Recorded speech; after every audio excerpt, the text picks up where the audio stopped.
When I first heard Juvenile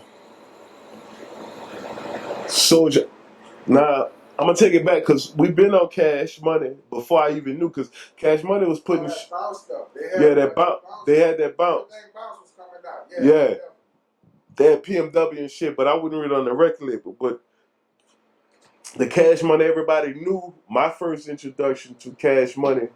That wasn't my first introduction, but when I knew who Cash Money was and all that, was Juvenile Soldier Rags. That took over. Juvenile Soldier Rags. But when Juvenile Soldier Rags came out, I'm still on C-Bo. I'm still on that shit that's jam. And I never forget, I was in Lafayette. We was in Lafayette. We was 3 deep. I ain't gonna say the nigga's name. We was, fucking with some work, get some work in Lafayette. This in early in the 90s. And I don't fuck around no more. I ain't fuck around with nothing in decades. Let's put that out there. That's when I was a little youngster. Okay, we fucking with some work, get some shit in Lafayette. We waiting for a nigga. We 3 deep in the car. We let the radio come on. So Soldier Rags come on. I heard it before. I couldn't stand this. Like, I didn't like the shit. I didn't like the beat. I didn't like what the fuck he was saying. None of that shit. The nigga that was in the car in the back seat, he had been the LTI and all that shit, locked up with all them niggas in New Orleans. So he like, nah, nigga, put that shit back on. That's that New Orleans. That's that shit. Them nigga, like, the way the nigga just was talking about the shit in the back. Nah, nigga, that's that shit. And that was a real gangster nigga who I respected that was sitting in the back seat saying that. So the nigga was like, nah, nigga, that's that shit them niggas on. That's that New Orleans shit. That's how the niggas coming. Whoop de woo, whatever he was saying some shit. And, like, basically telling me, nigga, that's that shit right there. So, I'm a music head. So how him describe it. So I said, well, man, let me listen. So I started listening. Like I said, that came on the radio. But after he told me that, I started tuning in. So I started listening. And I still wasn't feeling it. Like, I like it now. I like the song Soldier Rag now. I love it now. But my very first time hearing it, I wouldn't own that. I wouldn't own that at that time. I was on some West Coast gangster shit. That's all. It was different. Yeah. I was on them gangster beat, and that beat that was jumping and throw up your Soldier Rag. I wouldn't know that shit. But I grew on that Soldier Rag, and Juvenile became one of my favorite rappers, and the whole Cash Money clique. BG was just a beast mode. The man is fresh with the beats. Beast, but I had to grow on. It didn't catch me instantly. Yeah, it was different. Yeah. But it grew on you and took over. Yeah, it grew on me and definitely took over. Lil Wayne and Turk. I got on BG and I got on Juvenile. So when the Hot Boys dropped, I still wasn't fucking with Wayne and Turk. I was listening for BG and Juvenile. Wayne grew on me. You know what I'm saying? And Wayne became you know what I'm saying? Like it gradually grew on me, but I fuck with Cash Money the long way, bro. And the legacy they have now, the hustle Birdman have to come from where they come from to where they at now. Birdman, became the biggest shit in the rap game. Yeah, became bigger than everybody. Yeah, I was proud to see the city on the map.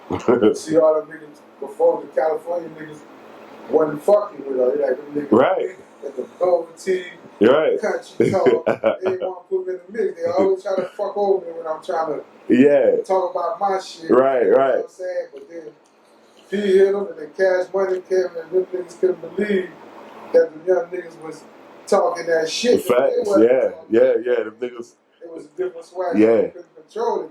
You know what I'm saying?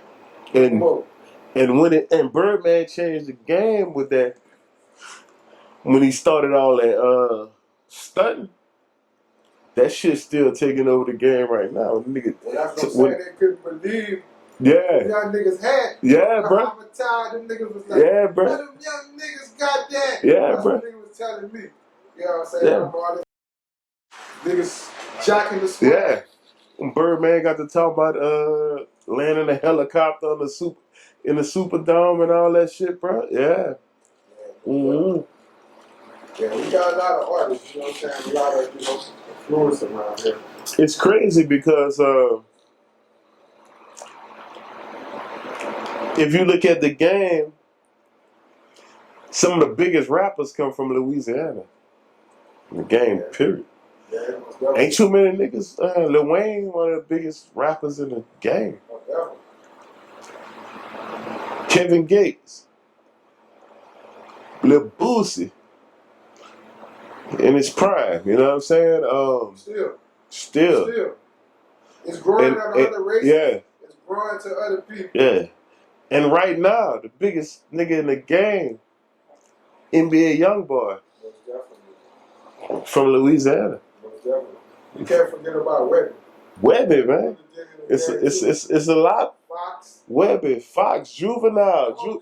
Juvenile's one of the biggest in the game, man. Yeah. And Cash Money, definitely the biggest rap label ever. I mean, I've been following music my whole life. It ain't a label that did what Cash Money did. Definitely. It's right there from Louisiana. Yeah, most definitely. Yeah, man. Watch all that. Chit chat, bro. What about what other artists you like that's don't have nothing to do with Louisiana? Just I know Kenyatta. Let me bring it back. I know Kenyatta, like Lafayette got his own sound. Mm-hmm. And we don't ever get our props in this whole. We all one. Lafayette, New Iberia, Samaranville, all the surrounding. Yeah, 337. We all got the same swag. You heard me? 337. Yeah, but the togetherness. They don't want to put the country town on the map. You heard me? But we got talent out here too. Yeah. But who do you think is the next city to do their thing? I know besides you, and I want to say King Rice. King Rice. Shout out King Rice. You know what I'm saying? Like, the biggest artists, street niggas who put it down. Facts. On the streets that never really, put out a lot of music but never got the impact that they needed. Facts. You know what I'm saying? I want to give props out to them niggas. Facts. There's a lot of other niggas too, but I'm talking about on the major level who took this shit serious. Yeah. You know what I'm saying? Facts. Give props to y'all. Yeah, bro, appreciate that, man. Niggas just, put it in. And we had a team like Master P too. We had some twins. Yeah, we had the twins. We had everything. Yeah. I think niggas just wouldn't fitness mind.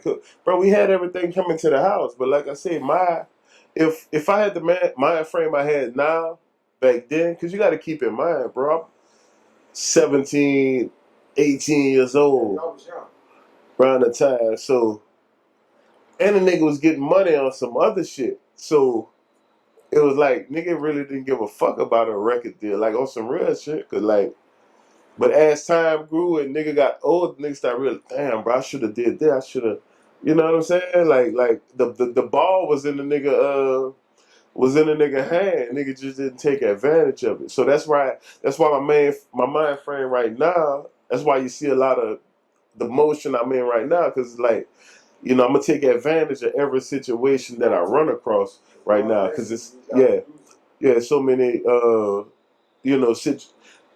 situation opportunities that I passed up or just let go by. So right now, bro, nigga just mashing, we ain't letting nothing pass, nothing go right now. Everything got to go. So what made you get into podcasting? I'm starting the channel, Nitty TV. It's something I've been wanting to do.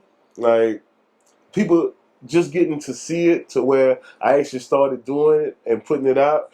But that's why you see it kind of took off the way it took off, because it's something I want to do probably 10 years ago, before podcast was even popular. I wanted to get into that and started doing it. And so I've been doing homework on the shit for the last fucking 10, 12 years. I've been watching YouTube, watching interviews. That's something I just been wanting to do. I've been bought equipment to do it years ago, but it's just, it's the right timing for everything, for just to take off and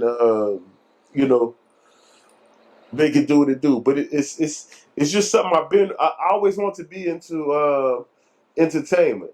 You know what I mean? Like, I just been into entertainment all my life. So it's like, if you follow my career from back then till now, I could say I always tried to keep up with time and what was going on at that time. So right now it's like podcast is on right now. Like, that's the wave right now. And when I was rapping, putting out CDs, that was the wave. You know what I'm saying? When I was DJ, it's like I just always, you dip into my career. I dipped into to everything. That's why I say I don't even consider myself a rapper. I don't consider myself a DJ. I don't consider myself whatever you call a podcast host. I don't consider myself none of that. I'm just a hustler who go stay in time of what's going on and try to stay relevant on what's going on. But the podcast shit, like I said, I do have a passion for it. That's something I've been wanting to do. I like to network. I like to watch podcasts for one, so it's even better watching my own podcast. You know what I mean? So it's just something I wanted to get into, man. Like I say, from I think around '08 or '09, when I wanted to actually get into podcasting. Like I say, when the DVD thing was popular. I don't know if you remember, when they used to go with the hood DVDs and all that. That's before the internet was popping. When a nigga go around videoing hood to hood. I did a bunch of them, but never put them out. For real, so you got a lot of footage, huh? I got footage from like some DVD shit from when they was doing that, but I never put it out. But what actually made me pull the trigger and really get into it, it was by default. Like, one of my homeboys, we got a song. It's a guy I'm managing, not a guy, my homeboy DJ KK. It's the hottest song on the radio right now out here. Ain't got no 550. So the song hot right now in the clubs, the radio, everywhere out here right now as we speak. So as the song was buzzing and growing, KK went to jail. He got locked up.